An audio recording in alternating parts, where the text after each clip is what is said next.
In the next part of the series, we will talk about deductive reasoning. So, tulad ng ginawa natin nung simula, magsimula din tayo sa isang simple problem. Okay? We have two statements here. Statement number 1 and statement number 2. In statement number 1, it was stated or it was said that lahat ng pentagon merong 5 sides. Okay? We know this. We learned this from geometry. And then second one, we introduce another statement. Figure A is a pentagon. And then we asked, so ilan ang sides ng figure A? So definitely it's easy to answer. 5 sides. Because pentagon siya. And sabi natin sa statement number 1, lahat ng pentagon may 5 sides. Okay? Next one. Oh, cats should be 2. Do not eat. Cats do not eat tomatoes. Scat, that's the name of the cat. Scat is a cat. So, kumakain ba siya ng tomato? Yes or no? So, definitely based on the general idea on the first statement, we will say no. Because according to the statement, hindi kumakain ng tomato ang mga cats. Okay? So, what you did was actually deductive reasoning or deductive logic. So, if a while, no, kanina sinabi natin na yung inductive reasoning ay specific to general, baliktad ito. Meron kang general idea. Gagamitin mo yung general idea mo to arrive at a specific conclusion. Okay? Conclusion.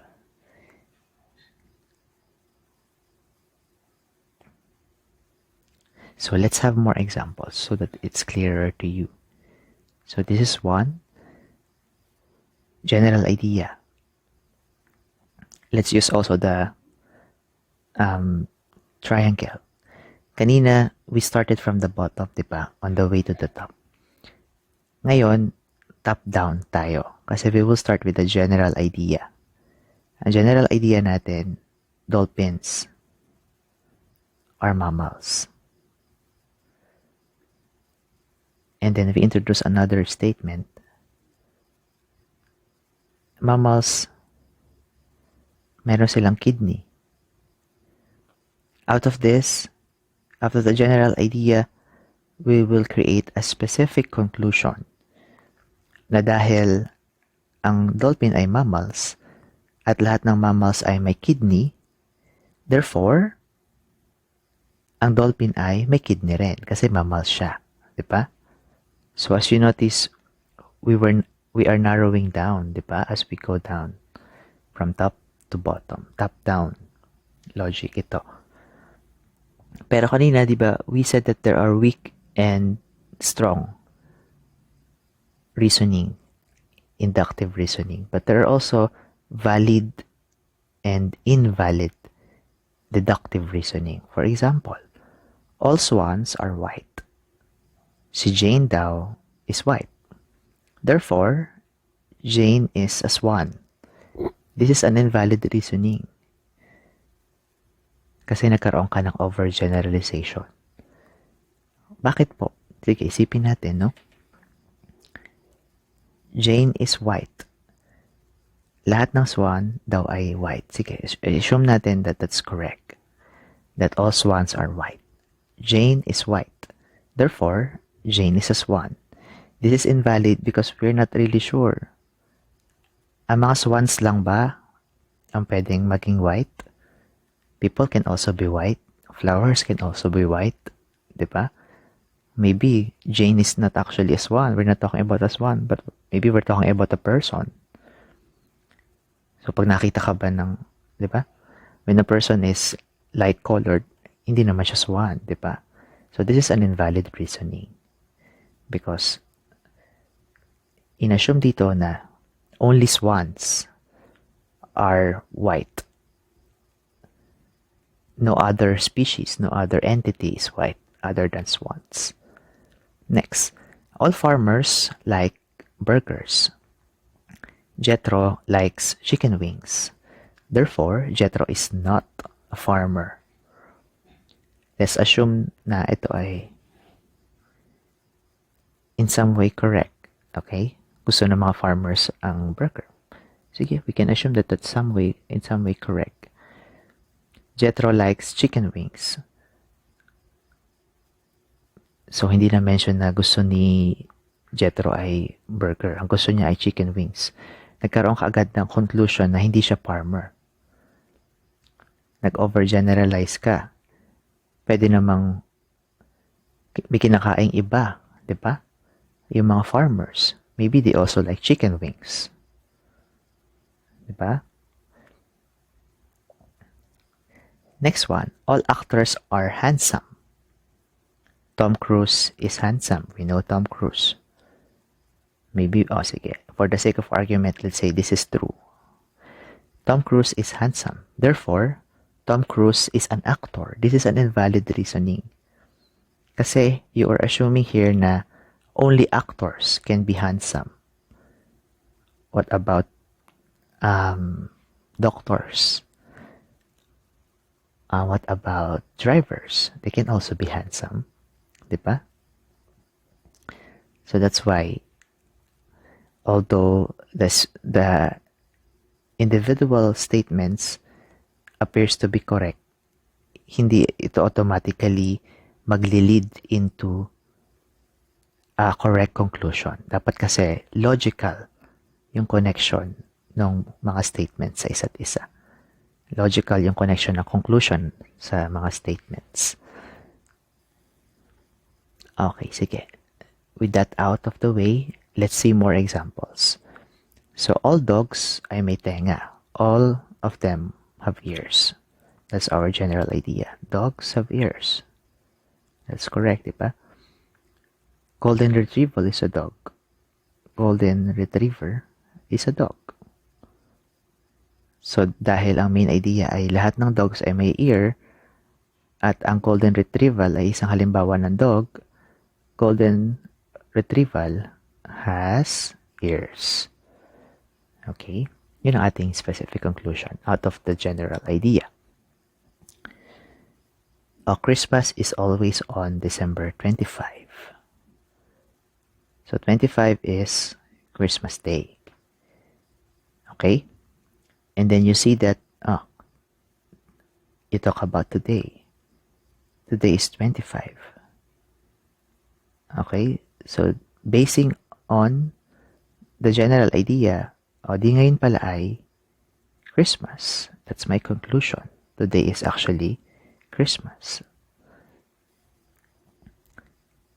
Next one. All racing cars must go over 80 miles per hour. The Dodge Charger is a racing car. Therefore, it can go over 80 mph. So, syempre, racing car, dapat mabilis siya, di ba? Dapat pala mag-go over siya ng 80 miles per hour. Yung kaya niyang speed. Lahat yon, that's applicable for all racing car. So, in general, it's a general idea. So, dahil ang Dodge Charger is a racing car, therefore, kaya niyang tumakbo sa bilis na 80 mph or higit pa. I arrive at a conclusion out of the general idea. In life, I'll give you an example, a situation kung saan ginamit ang deductive reasoning. So, sinabi ng boss mo that the person with the highest sale would get a promotion at the end of the year. So, that's the general idea. That's the general assumption. Highest sale equals promotion. Ikaw nag-isip ka, ako yung may pinakamataas na sale at the end of the year, noong December. So, therefore, I will be getting the promotion. I must have 40 credits to graduate. Para makagraduate ako, dapat meron akong 40 units or credits. But I only have 38. So based on the general idea, I can conclude that I will not graduate. Based on market research, okay to kasi BSBA kayo. A marketing team believes that professional women are overloaded with family and work responsibilities and strapped for time. They decide to advertise that their hair coloring product can be applied in less time than their competition's hair coloring product. They see a modest increase in sales. So, from a market research, nagkaroon ka ng general idea. Professional women have a lot of responsibilities. They lack the time. Diba? So, out of this general idea, you made a decision, a marketing decision. So, make our products take less time to apply. If we do that, based on the general idea, or we can conclude based on the general idea na mas bebenta ang produktong yon kasi it takes less time to use them.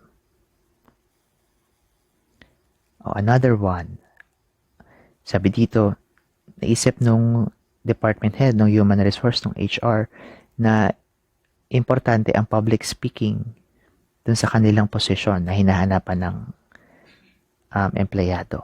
So, public speaking is a must in this specific position. So, I should gumawa sila ng decision. They made a decision to include oral presentation on their second interview, such that they will be sure na if magaling siya sa oral presentation, he or she will be perfect fit for that specific position. Kasi they had a general idea, or based on their experience, nagkaroon sila ng general idea na dapat yung tao dito magaling sa public speaking.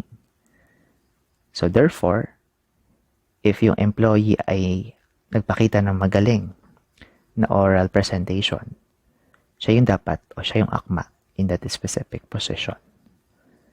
Out of the general idea, they were able to make smart business decision.